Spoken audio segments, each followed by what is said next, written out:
తెలంగాణలోని అతిపెద్ద హనుమాన్ క్షేత్రంగా వెలుగొందుతోన్న కొండగట్టులో పెద్ద హనుమాన్ జయంతి ఉత్సవాలు వైభవంగా జరుగుతున్నాయి.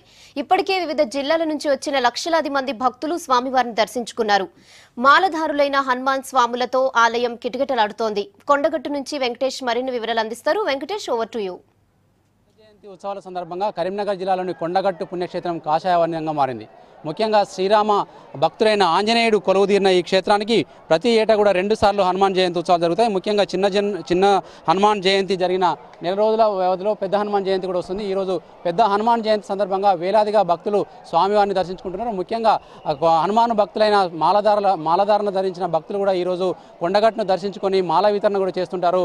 అందులో భాగంగా ప్రస్తుతం మనం చూడొచ్చు, ఇక్కడ కోనేరులో పెద్ద ఎత్తున కూడా భక్తులు స్నానాలు చేస్తున్నారు. కొండగట్టు పుణ్యక్షేత్రం కరీంనగర్ జిల్లా కేంద్రానికి దాదాపు 35 కిలోమీటర్ల దూరంలో ఉంది. ఈ తెలంగాణలోనే అతిపెద్ద పుణ్యక్షేత్రం కూడా దీన్ని చెప్పుకుంటారు. ముఖ్యంగా ఆంజనేయుడు ఇక్కడ వెలిసి కొన్ని వందల సంవత్సరాలుగా అవుతుంది. ఇటీవలే ఈ ఆలయం కూడా పెద్ద ఎత్తున కూడా డెవలప్ అవుతుంది. ఆదాయ పరంగా కావచ్చు, తర్వాత భక్తుల సంఖ్య పరంగా కూడా కావచ్చు, పెద్ద ఎత్తున కూడా దీన్ని ప్రాచుర్యం పొందింది. అయితే భక్తుల సంఖ్యకు తగ్గట్టుగా ఇక్కడ ఏర్పాటు చేయడంలో మాత్రం ప్రతిసారి ప్రభుత్వం విఫలమవుతుందని చెప్పవచ్చు. ముఖ్యంగా ఇటీవల కొత్తగా నిర్మించిన కోనేరు వద్ద దృశ్యాలు చూడొచ్చు. దాదాపు మురికి నీరుగా మారిన ఈ కోనేరులో వేలాదిగా భక్తులు రాత్రి నుంచి కూడా స్నానాలు ఆచరిస్తున్నారు. ఆ గతంలో ఉన్న పాత కోనేరు స్థానంలో పాత కోనేరు వల్ల ఇబ్బందులు ఎదురవుతున్నాయని భావించిన ప్రభుత్వం కొత్త కోనేరుని ఇటీవల 2 రోజుల క్రితమే దేవాదాయ శాఖ మంత్రి దీన్ని ప్రారంభించారు. కానీ ఇక్కడ పూర్తి స్థాయిలో ఏర్పాట్లు అయితే లేవు. ముఖ్యంగా మంచినీరు కావచ్చు, తర్వాత భక్తులు బట్టలు మార్చుకోవడానికి కూడా సరైన గదులు లేవు, తర్వాత వసతులు లేవు. చాలామంది భక్తులు చాలా ఇబ్బందులు ఎదుర్కొంటున్నారు. అయితే ముఖ్యంగా ఈ భక్తులందరూ కూడా తమ సమస్యల కంటే కూడా భక్తిభావంతో కూడా ఈ దేవుణ్ణి దర్శించుకొని పునీతులు అవుతున్నారు. ఇక్కడ కొంతమంది భక్తులు కూడా మనతో పాటు మాట్లాడేందుకున్నారు. హనుమాన్ జయంతి సందర్భంగా వాళ్ళు ఎక్కడి నుంచి వచ్చారు, విశేషాలు ఏంటి, అసలు దేవాలయ విషయాలని తెలుసుకునే ప్రయత్నం చేద్దాం. స్వామి, చెప్పండి, ఎక్కడి నుంచి వచ్చారు మీరు, ఎప్పుడు వస్తుంటారా, ఏంటి మీ విశేషాలు? ఇక్కడ ప్రతిసారి వస్తాం ఇక్కడికి. దీంతో 4వసారి వేసుడు. స్వామివారిని నేను ఎన్నిసార్లు కోరికలు కొనినా స్వామివారు తీర్చారు. ప్రతిసారి వేసుకొని ఫస్ట్ టైం 21 వేసాను, ప్రతిసారి 21 వేస్తాను. రాంపూర్ నుంచి వస్తాం, వరంగల్ దగ్గర రాంపూర్ దగ్గర నుంచి వస్తాం. ప్రతిసారి ఆటోలో వచ్చి.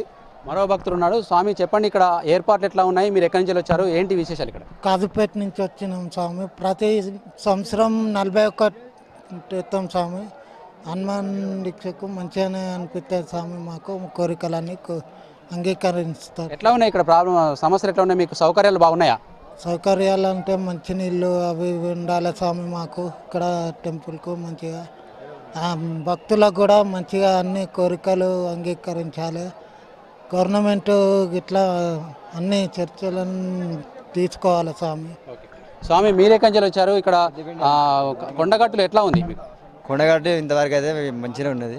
కొత్త కోట కట్టినందుకు వాటర్ కూడా సప్లై కూడా మంచిగా వస్తుంది. ఇప్పుడు ఎలాంటి ఇబ్బంది లేకుండా అంజన దయ వల్ల మేము ఇప్పటికీ బాగుపడ్డాం. ఇప్పుడు 2వ దమ్ము నేను వచ్చి పెద్దపేట నుంచి వచ్చాము. స్వామి, మీరు చెప్పండి.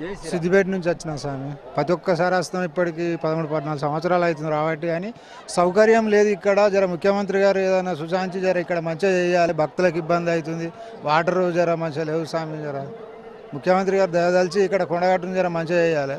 జర మంచిగా ఉంటుంది. భక్తులకు బాగా ఇబ్బంది అవుతున్నది.